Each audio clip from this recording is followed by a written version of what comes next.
ಆತ್ಮೀಯರೇ ನಮಸ್ಕಾರ, ಹೇಗಿದ್ದೀರಿ? ಪವಾಡ ಸದೃಶ ರೀತಿಯಲ್ಲಿ ಕೊಳವೆ ಬಾವಿಗೆ ಬಿದ್ದಿದ್ದ 2 ವರ್ಷದ ಪುಟ್ಟ ಕಂದ ಸಾತ್ವಿಕ್, ಪವಾಡವೇ ಇದು, ಅಕ್ಷರಶಃ ಪವಾಡ, ಬದುಕಿ ಮೇಲೆ ಬಂದಿದ್ದಾನೆ. ನೋಡಿ, ವಿಜಯಪುರ ಜಿಲ್ಲೆಯ ಇಂಡಿ ತಾಲೂಕಿನ ಲಚ್ಚಾಣ ಅನ್ನುವಂಥ ಊರಿದೆಯಲ್ಲ, ಅದು ಪವಾಡ ಪುರುಷರ ಊರು. ಲಚ್ಚಾಣದ ಸಿದ್ಧಲಿಂಗ ಮಹಾರಾಜರು ಪವಾಡಕ್ಕೆ ಹೆಸರು. ಅಲ್ಲಿ ಸಿದ್ಧಲಿಂಗ ಮಹಾರಾಜರು ಅಂದೇನೆ ಪವಾಡ.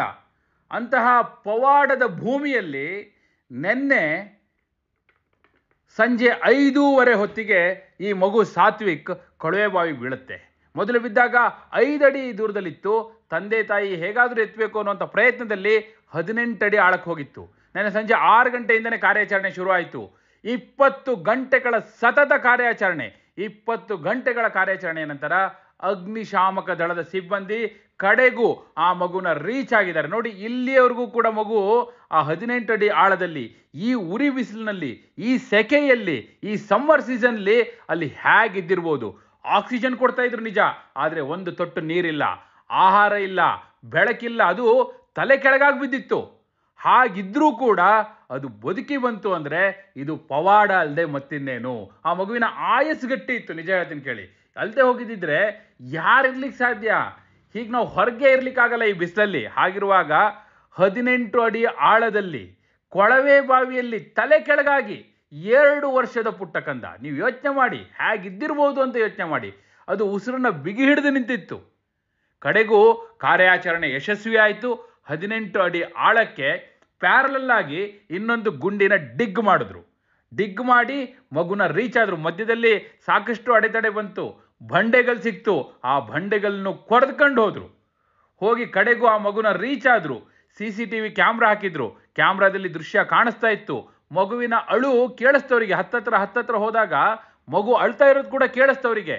ಕ್ಯಾಮ್ರಾದಲ್ಲಿ ಕಾಲು ಚಲನೆಯಲ್ಲಿರೋದು ಗೊತ್ತಾಗ್ತಾ ಇತ್ತು, ಕಾಲು ಅಲ್ಲಾಡ್ತಾ ಇತ್ತು. ಮತ್ತು ಮಗು ಆಳಕ್ಕೆ ಹೋಗಬಾರ್ದು ಅಂತೇಳಿ ಕಾಲಿಗೆ ಕ್ಲ್ಯಾಂಪ್ ಹಾಕಿದ್ರು. ಕ್ಲ್ಯಾಂಪ್ ಹಾಕಿ ಅದನ್ನ ಗ್ರಿಪ್ಪಲ್ಲಿ ಇಟ್ಟಿದ್ರು, ಮತ್ತು ಆಳಕ್ಕೆ ಹೋಗಬಾರ್ದು ಅನ್ನೋ ಕಾರಣಕ್ಕಾಗಿ. ಇಲ್ಲಾಂದ್ರೆ ಅದು ಸುಮಾರು 250-260 ಅಡಿ ಆಳ. ಅಷ್ಟಡಿಗೆ ಹೋಗ್ಬಿಟ್ಟಿದ್ರೆ ಸಾಧ್ಯವೇ ಇರಲಿಲ್ಲ, ಹೇಳ್ತೀನಿ. ಯಾಕಂದ್ರೆ ಹಿಂದೆ ಬಹಳಷ್ಟು ಪ್ರಕರಣಗಳು ಈ ರೀತಿ ಆಗಿದೆ. ಹಲವು ಪ್ರಕರಣಗಳಲ್ಲಿ ಮಗು ಬದುಕಿ ಬಂದಿಲ್ಲ. ಎಲ್ಲೋ 1, 2, 3 ಪ್ರಕರಣ ನೀವು ನೋಡ್ಬೋದು ಆ ರೀತಿ ಪವಾಡದ ರೀತಿಯಲ್ಲಿ ಬದುಕು ಬಂದಿರೋದು. ಅಂಥದ್ದೇ ಒಂದು ಪ್ರಕರಣ ಈ ಲಚ್ಚಾಣದಲ್ಲಿ ಸಾತ್ವಿಕ್ ಬದುಕಿ ಬಂದಿರುವಂಥದ್ದು. ಖಂಡಿತವಾಗಿಯೂ ನಾ ಹೇಳ್ತೀನಿ, ಇದು ಅಲ್ಪ ಆಲಸ್ಯ ಘೋರ ಪರಿಣಾಮ ಅನ್ನೋ ರೀತಿಯಲ್ಲಿ ಆದಂಥ ಪ್ರಕರಣ.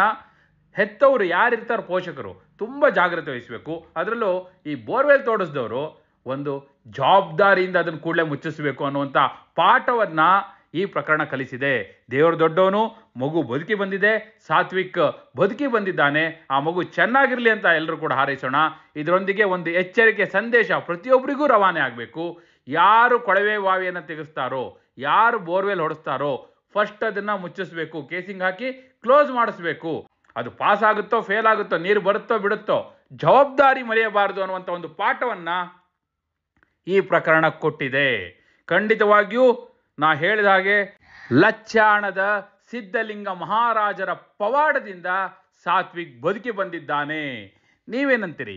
ಇದು ಪವಾಡ ಅಲ್ವಾ? ಇದು ಇಂಥದ್ದೊಂದು ಮಗು, 2 ವರ್ಷದ ಮಗು, 18 ಅಡಿ ಆಳದಲ್ಲಿ, ಅದು 20 ಗಂಟೆಗಳ ಕಾಲ ಉಸಿರಾಡಿ, ಒಂದು ಹನಿ ನೀರಿಲ್ಲದೆ, ಊಟ ಇಲ್ಲದೆ ಬದುಕಿ ಬಂದಿದ್ದರ ಬಗ್ಗೆ ನಿಮ್ಮ ಅಭಿಪ್ರಾಯ ಏನು?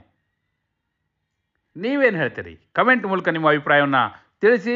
ಹಾಗೆ ನೀವಿನ್ನೂ ನಮ್ಮ ಚಾನಲ್ನ ಸಬ್ಸ್ಕ್ರೈಬ್ ಮಾಡಿಲ್ಲ ಅಂದರೆ ಈ ಕೂಡಲೇ ಸಬ್ಸ್ಕ್ರೈಬ್ ಮಾಡಿ. ಧನ್ಯವಾದ.